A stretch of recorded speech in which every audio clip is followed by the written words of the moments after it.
because if you just start, like, if you C major 7, you start on C, then you go up with the inversions, you know. Sure. But when you do that, then you're kind of using muscle memory from the adjacent chord. So, like, what strategy, I guess, would you recommend to being able to play different specific inversions without the relationship to, like, without playing the root inversion first? Do you know what I'm asking? Oh, I see what you're saying. Like, you got to kind of get your place here until you get, yeah. It's one of the most difficult things about playing piano. And I have a funny story. One of the first, you asked me what the first piece I learned on piano. It's not the first piece I learned, but this was the first kind of like real combo I played with in a music camp when I was 15. And we were playing, Tunisia, right?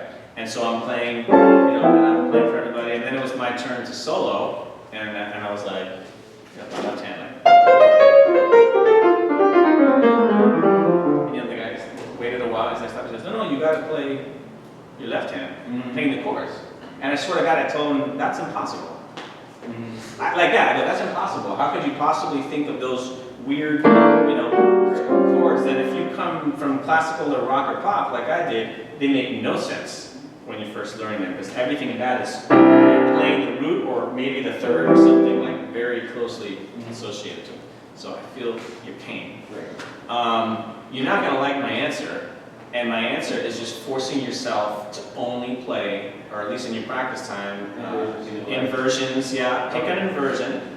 Like if you're talking about just basic, that kind of stuff. I already know how to do it. I was asking if you had like the specific like order of keys. Like, would you recommend doing it chromatically or? Not chromatically, no.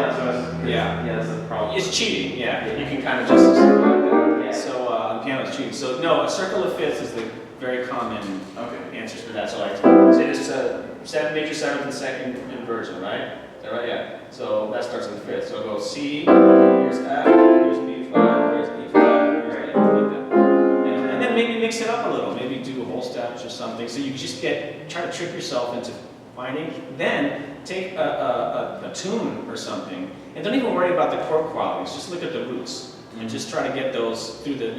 It'll be kind of more random how the chords are. And then the other question I have was, like, the amount of different 7 chords is kind of overwhelming. If you, like, would you recommend, because if you, what I've been doing, I'm taking major, minor, dominant, and half diminished. Yeah.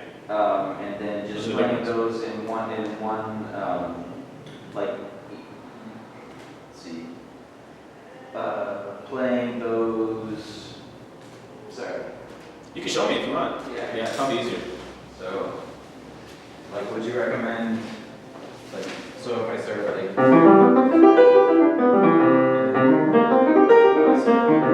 or going through,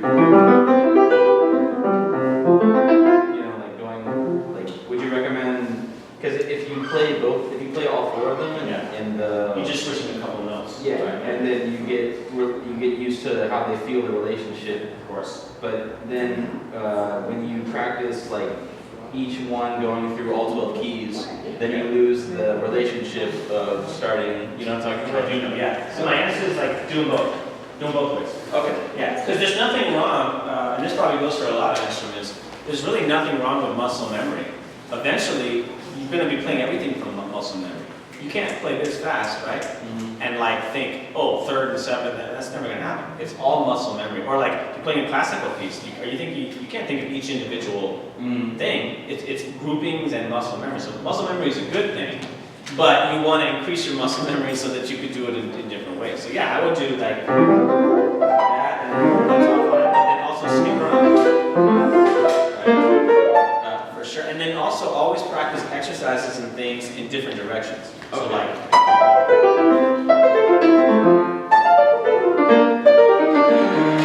And also in different orders.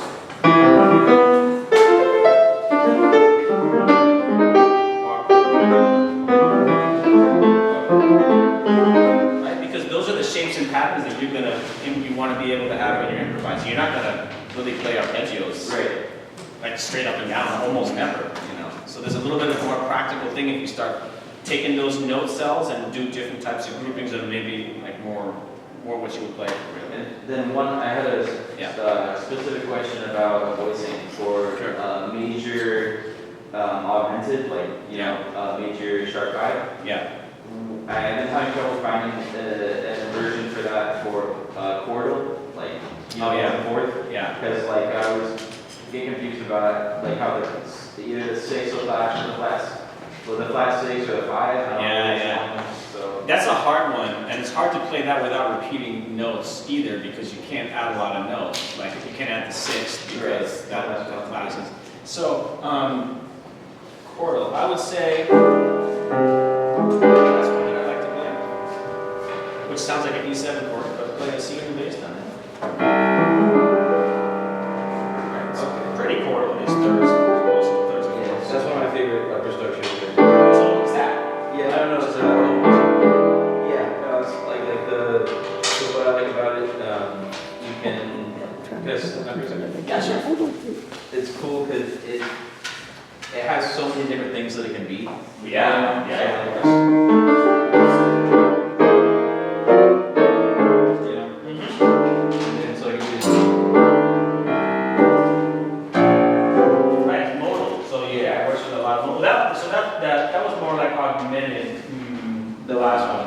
I mean, Lydian augmented, right? The G flat one. yeah. What I like about leading chords is you can have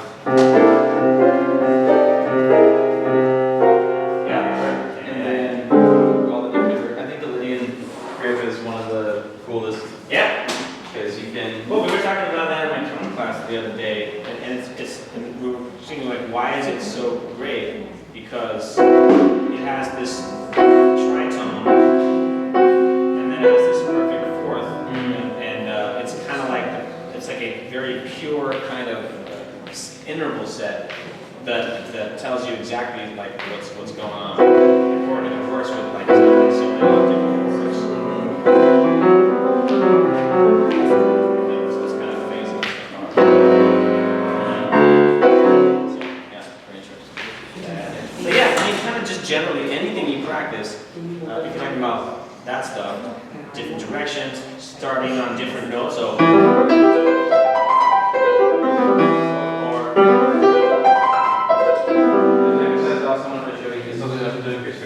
Yeah. Oh, stretching. Stretching what?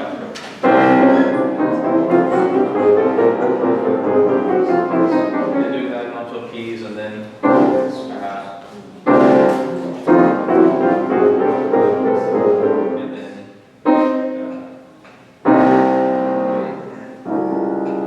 it's hard to do the first one here, but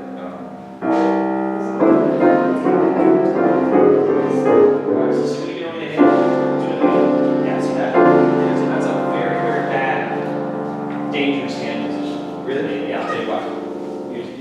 Okay. So you're stretching here, and you're twisting your hand, right? So it's a very unnatural position, right? And that's very normal though, because because for one thing, you can't reach, right? And then but you're also way out here in the keys. So when you're going back, you have to twist your hand. If you try that same thing and be much more into the piano, like that. Yeah. With the right hand too. Same thing, yeah. Because look. What's the smallest finger in my hand? Pinky. No. The small. Thumb. Yeah. So if you wiggle your thumb, no, I mean like that. Like which is one is. Oh, yeah. I don't mean like individual scales. Okay. Yeah. So if you're way out here playing any chords, typically or octaves, if you're way out here, and you got to twist to get everywhere, because you're compensating for that thumb. Okay. Right? If you come back in, you can have a much more natural hand. See how I'm flat and twisting? Now look, now everything's much more natural. Okay. You want to keep this position in your hand as much as possible. So that's better than what I was doing before. Well, for one, why would you ever want to practice that? That's my thing too. I'm very sensitive to this because I had tendonitis when I was in college. So the main reason I was practicing it, not only just to get the different sounds, but also to get used to stretching so that I've already played, like by the time I get to minor third, Yeah. I've already played those before, not realizing what they're going to be used for later. Does that make sense? Like, so if I do this in every key, then I will have already learned this one, and this, and without, you get what I'm saying? I get it. Yeah. You know, okay, so just my thing, and again, this is a weird area to talk about a little bit because piano technique is a very divisive issue. So you're going to study with 4 teachers and they could tell you 4 very different things, or they could tell you some of the same and some very different. So what I learned, and what really helped me to kind of saved my life actually, was that you don't want to be stretching, twisting, doing things. So thinking about stretching, or like I want to get my fingers stronger, or like I want to like do that. So you want to be very careful. Obviously, when you're playing chords, yeah, you're gonna have to stretch the fingers out. But when you're playing like lines, you don't want to like arpeggio. You want to keep the hand natural. Because if you're stretched out and you're playing individual fingers, just do that. Stretch your hand out, and now just lift the fingers up and down. Right? That puts a lot of pressure on all this area, which is not made for that. Okay. Whereas if you go and you have a natural hand position, you play with your this part, yeah. So that's what you want to try to achieve. Now you're flexing the string chords, it's okay because you're not individually doing anything with the fingers. You're just stretching out and playing chords. So look how I'm a lot more up and that way and a little higher. You're not enough control. Yeah, that's good. Okay, that was good. See? Good. Yeah. Look what happens if I slide out. Now I got to do that. So I go to those notes, and now I feel it here. I'm very sensitive to this, but okay. Yeah, so you always want to kind of like the kind of mantra is like you put your hand down here, right? And it's just normal, and then you put on the keys like that. You want to look like that 95%. Okay. Yeah, because I was also because I think that also helps with inversions because if you learn this, like then you already it prepares you for and if you then you like Oh, I see. Yeah, I guess. and then like so but I was doing it with everything like because I wanted to get all of the 3-note combinations in all 12 keys so I like I showed you like so and then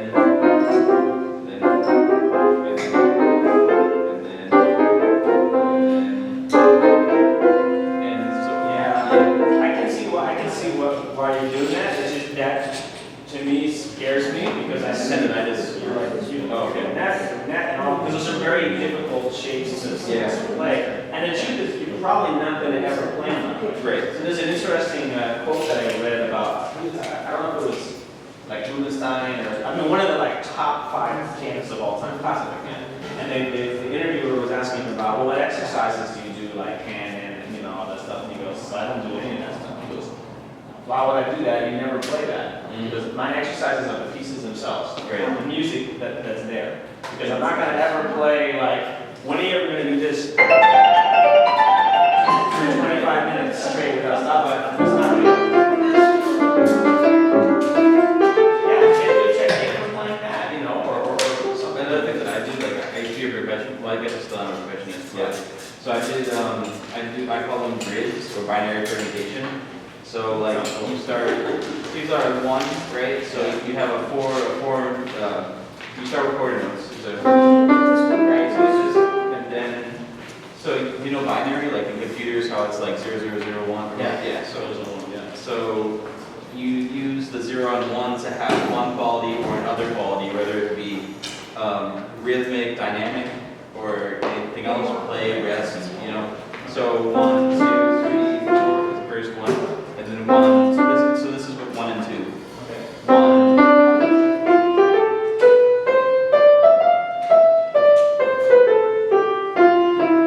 So that was 1, 1, and 2. Yeah. So that was 1, 1, 1, 2, and then 1, 1, 2, 1.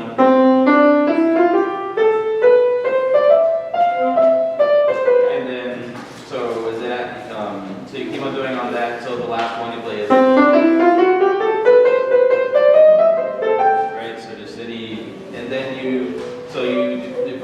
You start doing 1 and 2, and then 2 and 3, 1 and 3, and then 3 and 4. So if you had 2 and 3, you'd be like. I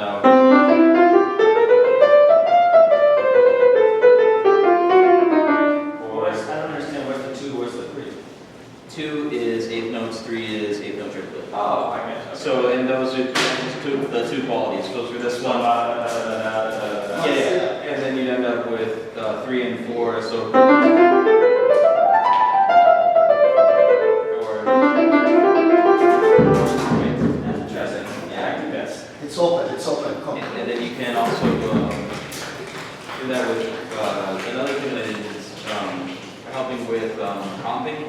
rhythms. So you start to take a piece of grid paper, and then you make an 8 by 8, and then you just draw a line like this. So the first one is 1, 2, 3, 4, 1, and then 1, 2, 3, 4, 1. And then so after you do all that, then you do 3, 4, right? And then the next one, 1, 2, 3, 4, 1, 2, 3, 4, 1, 2. So. Yeah, I do a similar thing with my students. I mean, we don't do the grid thing, but it's like, here's 4 pumping rhythms, you know, go 1, 2, 3, you know, whatever, like do different ones in different order. That's great. Especially if you're going through the changes. Yeah. You know, so you're not putting the same pumping rhythms at every part. And then what else? I also practice I try and practice like in the style of like, so for example, I'll start with who was it? Not Hank Wilson, no. Not McCoy Tyner. That might be. Well, I do Oscar Peterson, Bill Evans, and so like for Bill Evans, I'll stack thirds. Right, and then for Oscar Peterson, and then what was it, McCoy Tyner? So I'll start with, and then.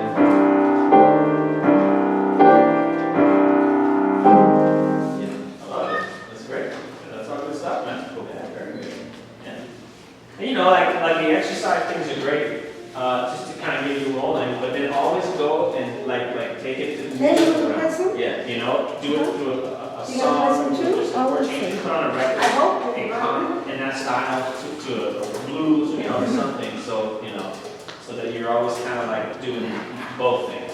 That makes sense. That's great. Exercises are great because they focus you in the practice. Yeah, cool, man. Let's see. I also have a bows. Oh, great. So, like, if you hear the one that I wrote. Sure. Yeah. I love it.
all of them are part of the same velocity, Yeah. and I need to work on like. Yes. Exactly. You know, sometimes you want to bring out something else besides the melody, and that's But that's just being in control of it. That's even harder to do. Like. Wait, yeah. But listen to Bill Evans. He plays those huge chords, and you always see the melody really, really clear. Will Evans was the one who really got me into like jazz. Oh, cool. Yeah, my friend, you probably know him, AJ. Who? AJ? AJ. It's our, Oh, yeah. yeah, I'm bad with names. oh yeah, he turned me on to Bill Evans, when I was in 10th grade, and we used to chill with him, listen, and then we would scat, and I'd be like, wow, if I could scat, and if I could play this someday, you know, and now I can play faster than I can scat, so. Yeah, right. It's amazing. Like I said, it was impossible to compromise. So, a couple things. Nice, man. Beautiful. Yeah. Do you need a break? No, I think it was water. What? Now, the other thing is, everybody's gonna play for you. Oh. We don't have the bass player. Guys decide who's gonna play, I don't know. Is there an electric band? Is there an electric line?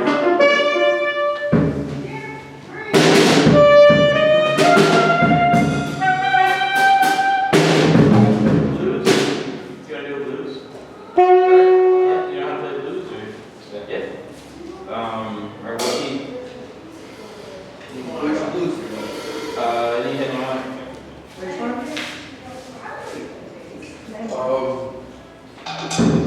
Really quick second. Those things, right? What key? No, I know. I was One, F, 1, 2, oh, 1, 2, 3.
get names from everybody. Euro. Euro? Diego. And I'm very